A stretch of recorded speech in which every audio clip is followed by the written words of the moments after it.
Hi, I'm Etty, your wine curator here at Plonk Wine Club, and I'm very excited to tell you about some really cool bottlings we've sourced for you guys for your April shipment.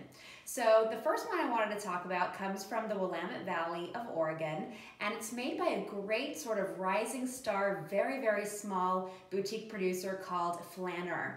Now the winemaker at Flanner, this lovely gentleman named Grant Coulter, used to be the winemaker for Beaufrere for about 6 years, and in case you haven't heard of Beaufrere, they're one of the absolute best producers in Oregon, so this winery definitely has a fabulous pedigree. We're actually featuring two wines from this great producer, their Willamette Valley Pinot Noir and also their Willamette Valley Chardonnay.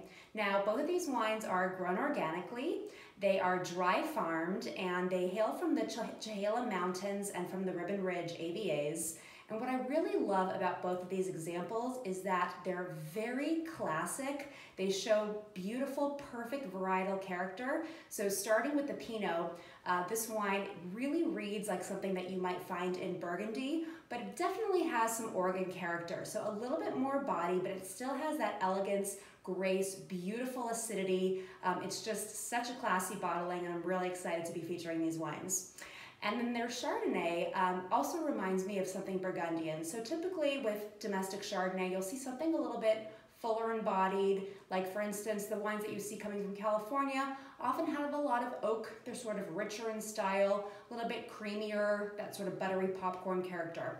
Now this wine, although it is barrel fermented, really reads like something more European. It has bright acidity, beautiful Meyer lemon, pear, apple notes. It's really restrained, and you'll see this through both of these wines. There's this really beautiful use of restraint here. So the wines still have fruit, they're still forward, but they really have this beautiful classy acidity which sort of keeps everything in check.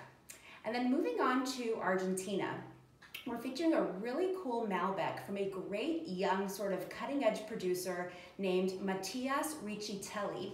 And we're featuring their Hey Malbec bottling. Kind of a funny name, but it's actually quite a serious wine. Now this hails from the Luján de Cuyo region in Mendoza from a super high elevation vineyard. So this wine might be a little bit different than some other Malbecs that you've tasted in the past. This sort of new wave of Malbec in Argentina sort of favors elegance and grace and finesse over just sort of straightforward, more powerful wines that are a little bit clunky, and I really tend to gravitate towards that style of Malbec.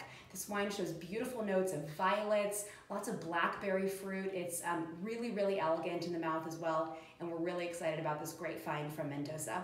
So hopefully you'll enjoy these really interesting bottlings for April, and we will see you next month.